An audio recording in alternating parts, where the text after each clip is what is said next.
Bueno, sabes que asistimos a una internacionalización galopante de la distribución, pero también de la producción del arte contemporáneo.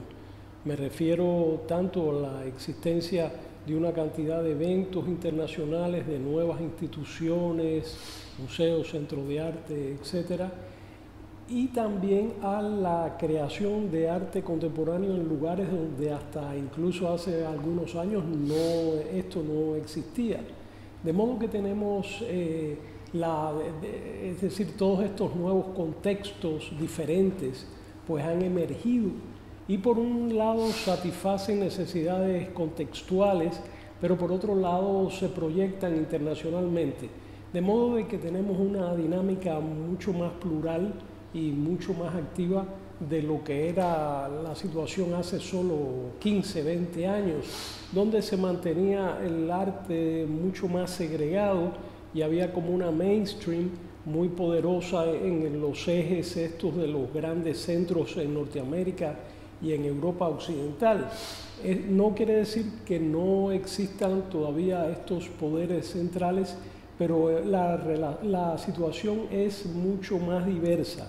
Ahora bien, ¿qué ha sucedido? No tenemos como una especie de mosaico donde haya diferencias actuando independientemente a escala planetaria, sino más bien hay el uso de una suerte de lenguaje internacional del arte, una serie de metacodificación artística, pero que hablada con distintos acentos y de distintas maneras por esa diversa cantidad de nuevos sujetos que salen a las palestras y proyectan sus propias experiencias, sus propias historias, sus propias culturas, etcétera, sus intereses en la creación del arte y en la participación en estos circuitos internacionales.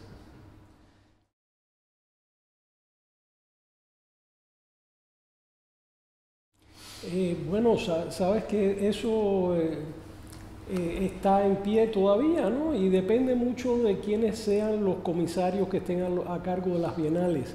Carlos Basualto decía que las bienales eran una institución inestable, en el sentido que carecían de ese asentamiento propio de los museos, que tienen una tradición, una historia, unos contenidos, una filosofía, tienen una cantidad de intereses alrededor, etcétera, que los hacen más fijos. En cambio, las bienales, como es algo que se organiza cada 2 años, o cada 3, o cada 5, de acuerdo, porque no son solo las bienales, sino, sabes que ahora en inglés se usa el término perennials, es decir, exhibiciones fijas de arte contemporáneo internacionalmente con distintas escalas de tiempo. En fin, lo que decía es que depende mucho del comisario a quien se nombre y que pueda cambiar el modelo más tradicional tipo Venecia, que es incluso un modelo del siglo XIX vinculado con la gran feria de arte internacional, y proponer modelos más acordes con las necesidades y los intereses actuales y también en respuesta a los contextos. La Bienal tiene esa que me parece muy fructífera tensión entre un contexto donde se realiza y al cual tiene que responder, que esto a menudo se olvida. La Bienal no se relaciona para nada con la ciudad donde ocurre, y a la vez un contacto internacional que se aspira casi siempre en ellas, ¿no? De que sea un espacio de contacto internacional. Yo pienso que el dilema sigue planteado y ya te digo, hay que verlo caso por caso, pero no es que esté predominando una de las dos líneas. Ves muchas bienales que prácticamente más parecen ferias de arte y están muy subordinadas a los intereses del mercado del arte, mientras que ves otras que son centros de experimentación artística.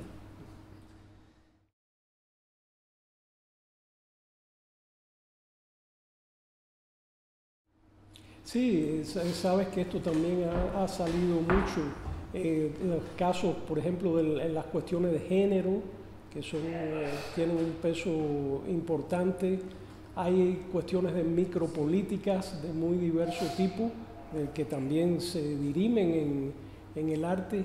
Es decir, se ha trascendido mucho el problema, estos problemas relacionados con la identidad, entendida en su sentido étnico o nacional, y se ven pues prácticas más sociales, más políticas, que tienen que ver con problemas concretos, el tema urbano, la cuestión de las ciudades, que es una de las grandes cuestiones del momento.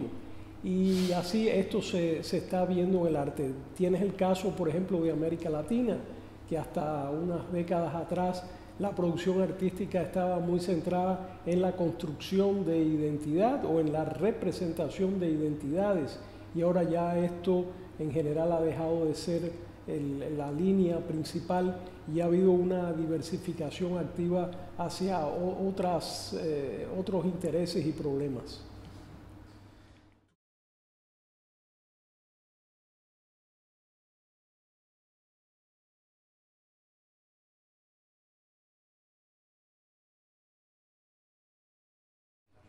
Sabes que algunos de los teóricos del arte más influyentes hoy día, como Rancière y como, ¿cómo se llama? Caramba, la inglesa, bueno, luego te digo el nombre, se han planteado la necesidad de lo estético. Es decir, ellos se plantean que hay que buscar un punto medio entre lo político y lo estético, para que el arte no devenga pura política ni tampoco devenga puro arte, ¿no? Ese sería el punto medio que se plantea, y a mí me parece muy atendible.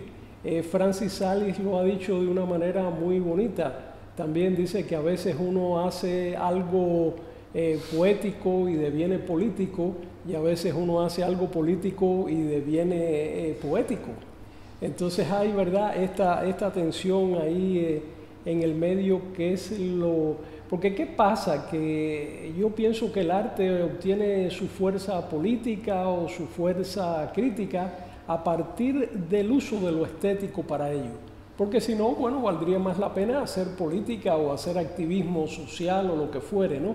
Pero si vas a actuar en el terreno del arte, lo que puede dar fuerza a tu acción política es precisamente la potenciación del contenido estético, que puede hacer tu declaración mucho más fuerte gracias a eso.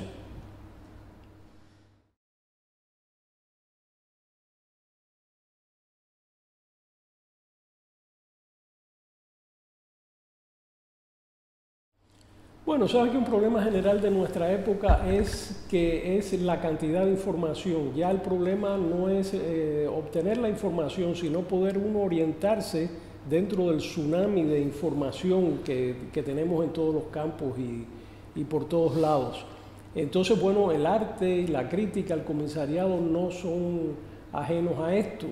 Incluso yo pienso que tenemos que partir, al hacer comisariado o al hacer crítica, tenemos que partir de una conciencia de nuestra ignorancia, porque ya es imposible conocer por dónde va el arte contemporáneo, porque es tan vasto el panorama, ¿no?, que bueno, pues ya uno tiene que saber que trabaja en una dirección, en un espacio, pero esa aspiración moderna de una universalidad controlable ya ha desaparecido.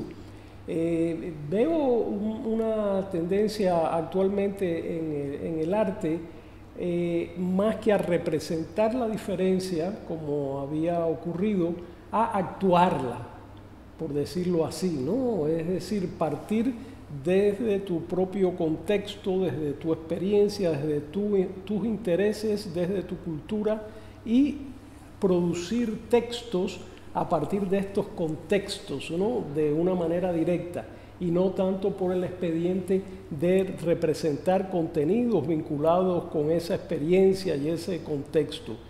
Si me pides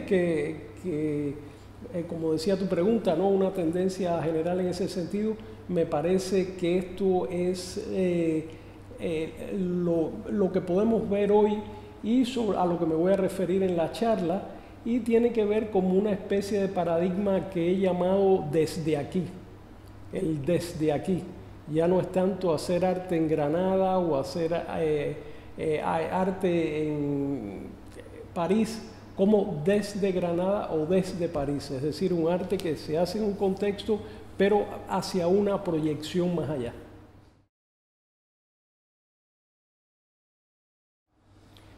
Sí, el museo como hub es una idea utópica, prácticamente irrealizable en este momento, pero que bueno, yo planteé a manera de un nuevo paradigma, un poco para tener una conciencia de la situación del museo, sus límites y una propedéutica, ¿no? una perspectiva de mejoramiento. Esto consiste en un museo descentralizado. Sabes que el museo primero fue colección, después fue un espacio donde se exhibían esas colecciones, pero además donde pasaban cosas. El espacio fue ganando mayor y mayor importancia, ya se convirtió lo más interesante ir a ver cómo se colgó una colección este año, o las exposiciones temporales, o los performances que están sucediendo allí, etc. Y pienso quizás una tercera etapa puede ser el museo como hub, ya no como espacio, sino como una actividad descentralizada, donde el museo participe como institución a distintos niveles y de distintas maneras en el lugar mismo donde se crea el arte, ahí mismo en el lugar, ¿no? Apoyando, participando, haciendo eco, en fin, es otra concepción. Y esto se ha llevado a la práctica muy parcialmente por el New Museum of Contemporary Art en Nueva York, donde yo trabajé, y ellos mantienen el antiguo Departamento de Educación, se transformó en lo que le llaman The Museum as Hub, que es un piso del nuevo edificio del New Museum, y entonces intentan hacer una labor en esta dirección, claro que limitada, y están trabajando con 5 espacios en distintos continentes, donde ellos mantienen esa conexión y apoyan la actividad de estos espacios, y a la vez estos espacios pues presentan exposiciones o actividades de diverso tipo en este piso del New Museum. O sea que es un acercamiento en esa dirección, pero claro, parcial, porque el concepto en sí es utópico, aunque me parece que hacia allí irá la práctica museística. En realidad los zoológicos y los jardines botánicos ya lo han hecho desde hace mucho tiempo, ¿no? Han ido a salvar al gorila que está en peligro de extinción porque lo cazan allá en las selvas del Congo, o van a Madagascar a proteger una especie extraña y apoyar ahí a los científicos locales y para conservarla, y hay intercambios hacia ambos lados y tal. Es decir, hay una actividad más hacia afuera del museo. No que el museo exhiba el mundo en sus salas, sino que un poco que salga al mundo a actuar, ¿no? Pero hasta ahora los museos un poco que siguen presentando a los gorilas en sus jaulas, ¿no? Ahí metidos en sus espacios y el gorila en la jaula.